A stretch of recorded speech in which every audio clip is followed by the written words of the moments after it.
Welcome back to First Take. We continue our divisional take segment. This time we're going to the NFC West. Good morning, West Coast. Starting with you, Damian Woody. What's your biggest storyline in the NFC West division this season? Well, listen, I think the quarterback position, right? You know, you talk about the different quarterbacks that, you know, you got one that got paid in San Francisco. You still got my man Stafford in there. Sam Darnold up in Seattle. So you got all these different quarterbacks vying for. Let's see what happens in that division this year. Add Kyler in too. What do you got, Mike? I'm going to go with the best quarterback in the division, the aforementioned Brock Purdy that D-Wood just mentioned. The best quarterback. The best quarterback. And let me tell you why. Good morning, Stafford. Last year he was third in yards per attempt, seventh in QBR. And you think about what Saquon Barkley's impact was in Philadelphia, taking nothing away from Jalen Hurts, who's a great player. But outside of Barkley, Christian McCaffrey can do all those things for this offense. I believe in Ricky Pearsall. At some point, they're going to get Brandon Ayuk back. Juwan Jennings is there. George Kittle still has a couple good years. So I think they have great weapons, a great play caller in Kyle Shanahan. I think Trent Williams still has a year or two left. So give me a great offensive line, second best running back, great play caller. And I think Brock Purdy is an ascending quarterback, taking nothing away from Stafford's career. I just think one's going up, the other's going down. Yeah, listen, for me, you know, you talk about Brock Purdy in the offense. I go on the defensive side for the 49ers.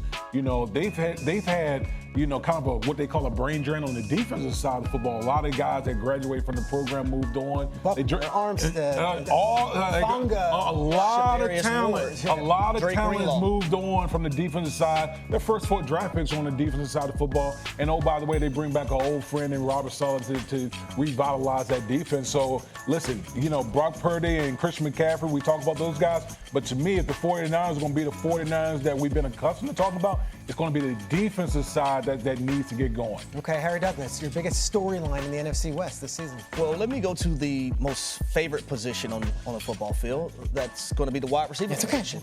And when we look at the most overpaid, I'm sorry. Okay, sorry. You need them.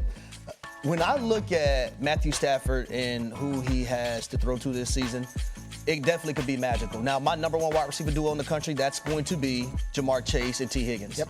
Puka Nacua and Devontae Adams have the opportunity to be the second best duo from a wide receiver perspective this season. When you look at Puka Nacua, the guy who no one motions more than him, no one, you know, blocks better than him. When you talk about inside zone and that whole nine, he does the dirty work.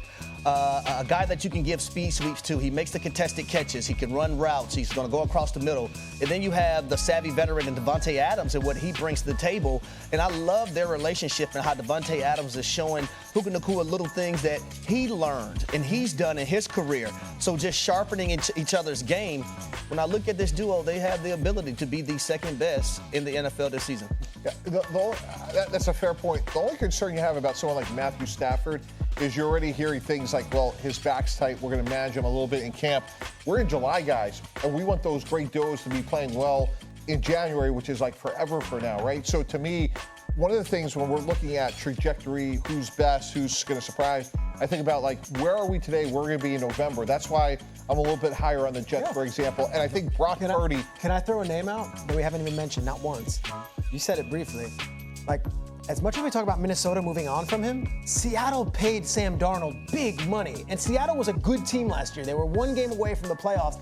I think the Darnold thing is a very underrated storyline entering this season. Mike McDonald was a superstar head coach out of the gates. Second season with him, they have a new offensive coordinator. And you look at what Darnold's receiving room with, you know, Smith and Jigba, and they've got all these different players at different sizes that can use. I really think Sam Darnold getting finally the love and getting paid by one of these teams and not one of these Band-Aid deals is an interesting little wild card in that division. Can I point out one thing with Seattle? To me, the key up there is their offensive line. Okay. They got to get that unit. They poured in resources in that unit. That unit has to play better because they haven't been playing well over the past couple of seasons. Cooper Kupp, have anything left? Yeah, look, maybe you could squeeze a year out of him. You're right. Like, to me, like, Sam Darnold has earned the right. I thought Chris Ballard said something very interesting, similar. He was talking about Anthony Richardson's development. But, like, Darnold's in that Geno Smith sort of Baker Mayfield conversation. Like, it doesn't happen overnight, and that's okay. So he has earned it. it's a really fair point. I think they're a team that's going to be hard to beat, assuming that Sam Darnold plays the way he did in Minnesota and doesn't turn over. You know, Pete, I want to go back to something that Mike T said, that he talked about, you know, Brock Purdy being the best quarterback in the division. I'm going to pose a question to Mike T. If you had one game to win, who would you pick? Would you pick Brock Purdy or Matthew Stafford? Probably Stafford. Okay. Right, but there's no probably. Okay. Yeah. Stand on it. Don't fix it. Did Roger Goodell text you or something? No, I'm just saying. We're playing 17 games. I mean, you said it like with your, you know, with your chest out. You said it with your chest out that Brock Purdy was the best quarterback in the division, but here you are picking Matthew Stafford if you had to play one game. Okay, but the different question is, you need to play 17 games, and you need to do a playoff thing. Would you take Purdy over Stafford in that scenario? I'm taking Purdy, absolutely. Younger? Yeah, ascending. Make the case, because I think everyone at home is like, Stafford's a made man and Purdy's not. Right. One guy is dealing with back tightness in July. The other one has all. And look, Stafford's had a great career with incredible talent, with a great head coach. But when you look at what San Francisco should be able to do this year, they're going to get better. I think Pearsall is very underrated, and we forget about the greatness of McCaffrey. He's going to be a force multiplier as well. So I want to go back towards Sam Darnold for a second, right? I think Clint Kubiak is very important in this talk. How much can you protect him with that run game? You know, those two guys have a relationship. They were together in San Francisco. The system is not too far off from what they ran with the Minnesota Vikings. Probably a little bit. They want to be more run happy, though. Actually, I think Kupp, Smith and Jigba, Kenneth Walker in the backfield, I think they're pretty good on offense. Well, compared to what Sam Darnold just had, like, how far of a jump do you think that is?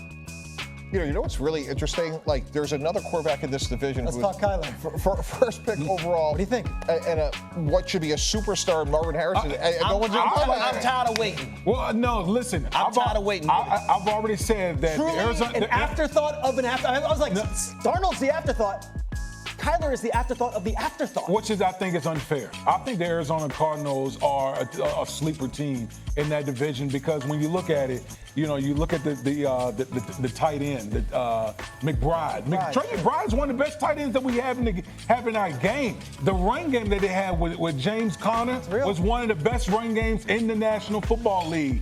And oh, by the way, the receiver? Yeah, Marvin Harrison? Yes. Yeah. He's going to be a lot better. I think they're going to feed him a lot more this year. 17 games. See, I don't want to see it for 9 or 10 or 11. I want to see it for a duration of the entire season. I want to see you go here. I don't want to see you go here, then here, then here, then here, then here if you're Kyler Murray. So, you know, I've called a couple of their games last season. Yeah. I want to see them get better and steady incline. And they were absolutely dominant through that playoff run. But the star quarterback is already locked in on this season, saying he has moved on from his first Super Bowl win ever. Guys, for all the success that Jalen Hurts has had in his NFL career thus far, he has dealt with a lot of change as well. He's now going to be playing for his 6th different offensive play caller in his 6th NFL season. Kevin Patullo replaces Kellen Moore. He's a first-year play caller. With that in mind, Mike Tannenbaum, can Jalen Hurts still be even better in 2025 despite yet another play caller change? You know, I think there'll be a slight regression just from a standpoint. Last year, everything went perfect, no injuries, and things just fell into place. I'm very bullish on them for this reason. I don't think all changes are the same, guys. I think context is really important here, which is Kevin Patullo goes all the way back with Nick Sirianni to Indianapolis. So I do think you're getting some institutional continuity. And by the way, talked about this